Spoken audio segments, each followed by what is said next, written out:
जय श्री कृष्णा। राधे राधे। आज शनिवार है तो प्रिय भक्तजनों, आज की इस वीडियो में आप सुनेंगे शनिवार व्रत कथा। शनिदेव न्याय के देवता कहे जाते हैं। शनिदेव को ग्रहों का राजा भी कहा जाता है। भगवान भोलेनाथ ने इन्हें न्याय के देवता की उपाधि दी है। शनिदेव को बहुत जल्दी क्रोध आता है। इसी क्रोध की वजह से पिता सूर्य से इनकी नाराजगी बनी रहती है। इनके क्रोध से सभी बचने की कोशिश करते हैं, वरना व्यक्ति पर मुसीबतों का पहाड़ टूट पड़ता है। इसलिए इन्हें प्रसन्न करने के लिए शनिवार व्रत रखा जाता है। व्यक्ति शनि दोष से बचने और उन्हें शांत रखने के लिए अनेक उपाय करता है। शनि कृपा से व्यक्ति को सुख और वैभव की प्राप्ति होती है। जो लोग शनिवार का व्रत करते हैं उनको पूजा के समय शनिवार व्रत कथा का श्रवण अवश्य करना चाहिए। तो आइए सुनते हैं शनिदेव व्रत कथा। व्रत कथा सुनने से पहले आप सभी से मेरा यह अनुरोध है, यदि अभी तक मायरा बॉयज़ चैनल को सब्सक्राइब नहीं किया है तो अभी सब्सक्राइब करें और कमेंट बॉक्स में शनिदेव भगवान की जय हो या भोलेनाथ बाबा की जय हो अवश्य लिखें। अब सुनिए कथा। एक बार सभी 9 ग्रहों सूर्य, चंद्र, मंगल, बुध, बृहस्पति, शुक्र, शनि, राहु और केतु में बहस हो गई, कौन सबसे बड़ा है। आपस में लड़ने के बाद सदैव देवराज इंद्र के पास पहुंच गए। इंद्र असमंजस की स्थिति में निर्णय नहीं दे पाए, परंतु उन्होंने सभी ग्रहों को सुझाव दिया कि पृथ्वी पर राजा विक्रमादित्य ही इसका फैसला कर सकते हैं, क्योंकि वो बहुत ही न्यायप्रिय राजा हैं। सभी पृथ्वी पर राजा विक्रमादित्य के पास गए और अपने आने का कारण बताया। राजा उनकी समस्या को सुनकर बहुत परेशान हो गए। उनका चिंतित होना लाजमी था, क्योंकि जिसको भी किसी से छोटा बताया तो वही गुस्सा कर जाएगा। राजा के काफी सोच विचार के बाद उन्हें एक उपाय सूझा। उन्होंने सुवर्ण, रजत, कांस्य, पीतल, सीसा, रांगा, जस्ता, अब्रिक और लोह से 9 सिंहासन का निर्माण करवाया। उन्हें उपयुक्त क्रम में रख दिया गया। सबसे निवेदन किया गया कि क्रमानुसार सिंहासन पर आसन ग्रहण करें। शर्त रखी गई कि जो सबसे अंतिम में सिंहासन पर आसन ग्रहण करेगा वही सबसे छोटा माना जाएगा, जिसकी वजह से शनिदेव सबसे बाद में आसन प्राप्त कर सके और सबसे छोटे कहलाए। क्रोध के आवेश में आकर शनिदेव ने सोचा कि राजा ने यह सब जानबूझकर किया है। कोपित होकर राजा से कहा कि राजा, तुम मुझे नहीं जानता। सूर्य एक ऐसी राशि में 1 महीना, चंद्रमा 2.25 महीने और 2 दिन, मंगल 1.5 महीना, बृहस्पति 13 महीने, बुध और शुक्र 1-1 महीने विचरण करते हैं, लेकिन मैं 2.5 से 7.5 साल तक रहता हूँ।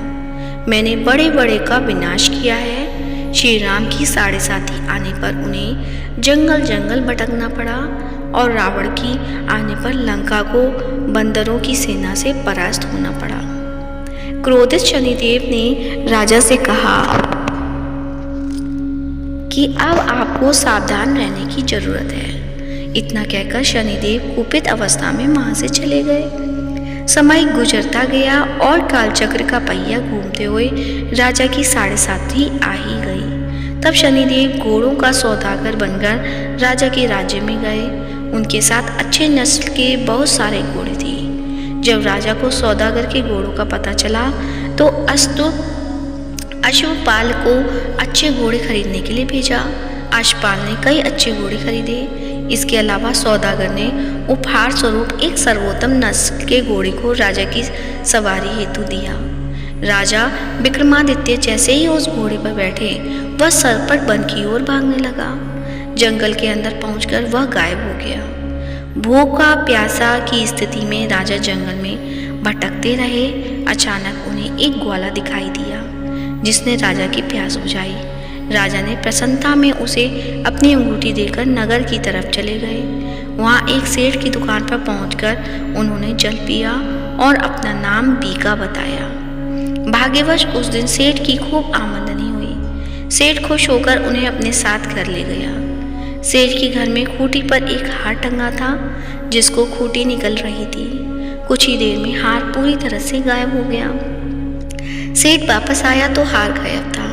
उसे लगा कि बीका ने ही उसे चुराया है। सेठ ने बीका को कोतवाल से पकड़वा दिया और दंड स्वरूप राजा उसे चोर समझकर हार पैर कटवा दिया।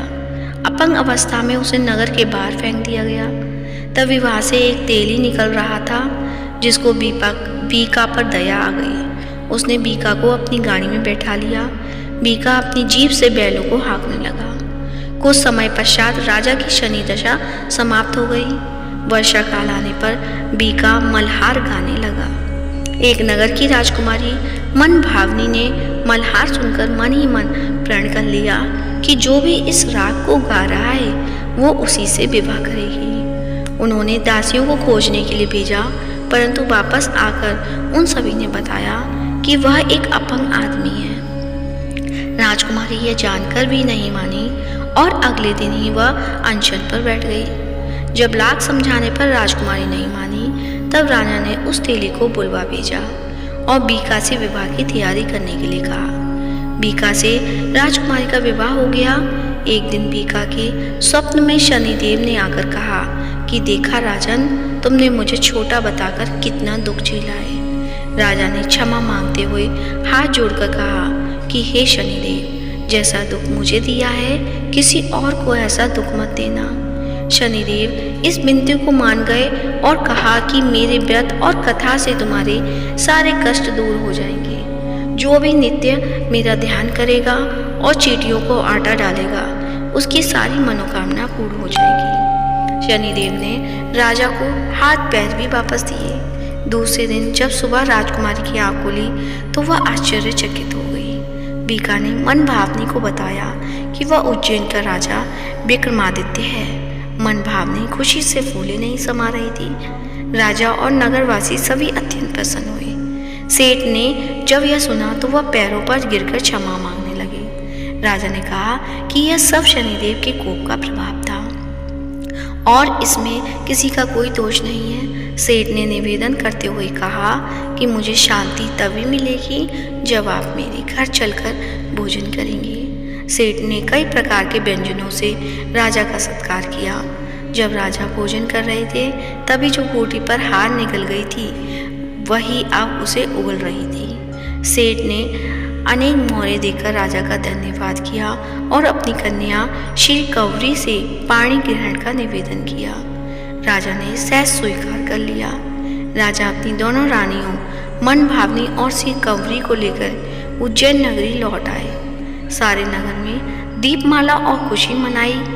राजा ने घोषणा करते हुए कहा कि मैंने शनिदेव को सबसे छोटा बताया था, लेकिन असल में वही सर्वोपरि है।